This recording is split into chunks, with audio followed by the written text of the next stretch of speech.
Dans la même catégorie, la catégorie des 81 kilos, un événement que nous allons vivre ensemble la semaine prochaine dans Fight Plus le Max, c'est le Dauphine Boxing Tour. Souvenez-vous, on avait reçu Cyril Benzaken il y a quelques semaines à ce sujet. C'est un combat un peu particulier pour lui. On va voir ça tout de suite avec Philippe Belgue. Tu vas avoir boum, lâche pas. Allez, boum. Boum. Lâche pas le sol, regarde, droit devant.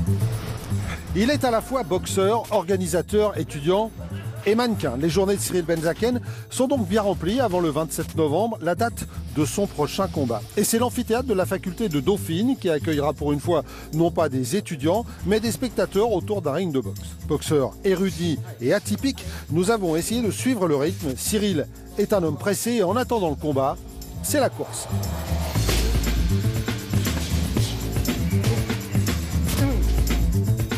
Merci. Il y a une remise de diplôme apparemment.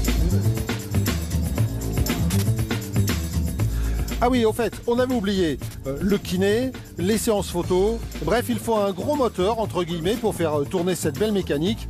Alors, le secret, c'est quoi? Il y a beaucoup de motivation. Il y a un petit peu d'absentéisme aussi quand même à l'école. Mais surtout, vraiment, c'est de la motivation. C'est-à-dire que quand je vais à l'entraînement le matin, après je vais en cours. Et quand je quitte l'école, par exemple, à 17 h, mes objectifs, comme je les garde en tête, eh ben, ils alimentent mon énergie et mon dynamisme qui me motive à aller à l'entraînement tous les jours, 2 ou 3 fois par jour. L'entraînement, en plus, t'apprends à gérer tes ressources, à gérer le stress, à gérer le temps. Et du coup, pour l'école, c'est pareil, quoi. Et donc, du coup, vraiment, c'est les qualités que j'ai développées à l'entraînement qui se sont répercutées à la fac. Et finalement, le combat serait à la base de tout. En tout cas, Cyril arrive au terme d'un cursus universitaire complet, licence de management, licence de gestion, master 2 en marketing entrepreneuriat. Après 5 ans, ne reste plus que le stage de fin d'études. Il se trouve que donc, dans le cadre de mon master entrepreneuriat, j'avais un stage de fin d'études à réaliser. Et finalement, au lieu de faire un stage classique dans une entreprise, j'ai présenté un projet, en fait un projet qui me tenait à cœur. Et du coup, le projet, c'était l'organisation de mon championnat du monde à l'université Paris-Dauphine, donc que je fais avec une agence d'événementiel qui s'appelle la Hit Agency qui m'accompagne. Tout le monde n'a pas le droit de travailler sur son propre projet. Du coup, j'ai dû présenter le projet en fait à un ensemble d'enseignants, chercheurs et de professionnels pour monter ce projet le 27 novembre. Et un projet qui va se dérouler dans un lieu très inhabituel. Au début, on a pensé au réfectoire de la cantine, on a pensé à l'extérieur. Et un jour, en me baladant, je me suis dit, mais attends, mais l'amphi, est-ce qu'on pourrait pas installer un ring dans cet amphi? Et j'ai pris mes mesures, je me suis dit, je crois que c'est bon. On va demander au directeur si c'est possible. Et je lui ai apporté un dossier finalement. Et 2 mois après, ils m'ont dit, Banco, on est chaud, on y va, on fonce pour le projet, c'est OK. On est devant l'amphithéâtre Edgar Faure, que nous on appelle l'amphi 8 ou encore le grand amphi dans notre jargon d'étudiants. Et si tu veux bien rentrer, comme ça je vais te montrer à quoi ça ressemble. On y va alors. Habituellement, cet amphi, en fait, il sert pour animer des grands cours majestueux.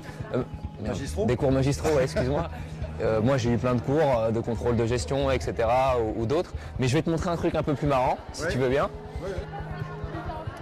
C'est ici que je passais tous mes examens, tu vois. Ah d'accord. Sur cette place-là, ici, là, je passais mes partiels.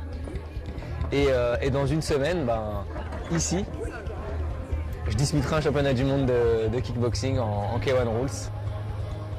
Animus in consulendo libere. Dans la consultation, une liberté entière. Ça n'est pas la devise de Dauphine, mais celle de l'OTAN, car le bâtiment, construit en 1959, a abrité l'organisation jusqu'en 1966. Et l'amphithéâtre où se déroulera le combat servait aux réunions du Conseil de l'OTAN, présidé entre autres par John Fitzgerald Kennedy. Mais l'histoire continue. C'est aussi un bon moyen pour mélanger différentes populations, puisque dans cet événement, finalement, il y aura énormément d'étudiants. Il y aura aussi la population du 16e, puisqu'on a communiqué largement dans cette zone-là, mais aussi les passionnés de boxe, je pense. Donc c'est aussi un moyen pour nous de mélanger différentes populations. Et moi, l'enjeu de cet événement, pour moi, c'était vraiment promouvoir le double projet via mon parcours, en fait, pour vraiment inciter les boxeurs et même les sportifs de haut niveau dans d'autres disciplines de poursuivre leur cursus universitaire en même temps que leur parcours de sportif pour une meilleure reconversion. En attendant, il y a un combat à préparer et Cyril s'entraîne 3 fois par jour. Le matin, prépa physique avec Jérémy, midi et soir, la boxe avec Alex, et c'est intense.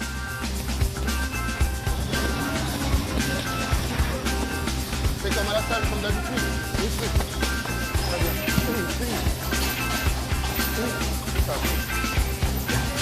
Pour le combat, ça fait depuis 3 mois que je m'entraîne quasiment 3 fois par jour, 6 fois par semaine. Et donc voilà, 3 mois intensifs. Hop, hop. Les études, la boxe, mais aussi la mode. Cyril a su séduire l'un des plus grands créateurs. Et vendredi, c'est habillé par Jean-Paul Gaultier qu'il fera son entrée sur le ring. Bloque bien! Moi, j'y crois pas du tout parce que c'est un couturier international, quoi, vraiment un grand. Et finalement, on fait un essai, il envoie un mail et bim, on nous répond, ils acceptent tout de suite. Et donc, on a une tenue Jean-Paul Gaultier qui est vraiment une première, je pense, dans le sport de combat en général. Et donc, je suis super heureux et super flatté et fier de porter cette tenue la semaine prochaine. Et qui dit haute couture, dit photo, bien sûr. C'est fatigant finalement un shooting photo parce qu'on doit rester concentré, il y a des jeux de regard, il y a plein de choses comme ça.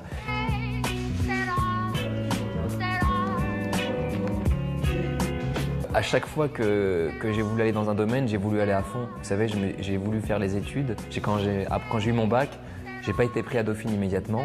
Et ça a été très dur pour moi. J'ai fait 2 années d'IUT et je me suis dit je vais avoir une revanche, je vais rentrer à l'Université Paris-Dauphine. Voilà. Pour la boxe, j'ai un objectif, c'est de rentrer au Glory. J'espère vraiment que je vais y rentrer. Et dans la mode, pareil, à fond, pourquoi pas les grandes coutures. Aujourd'hui, Jean-Paul Gaultier et continuer pour être à fond dans les différents domaines que j'exerce. Et vous l'avez compris, Cyril Benzaken n'est pas prêt de lâcher.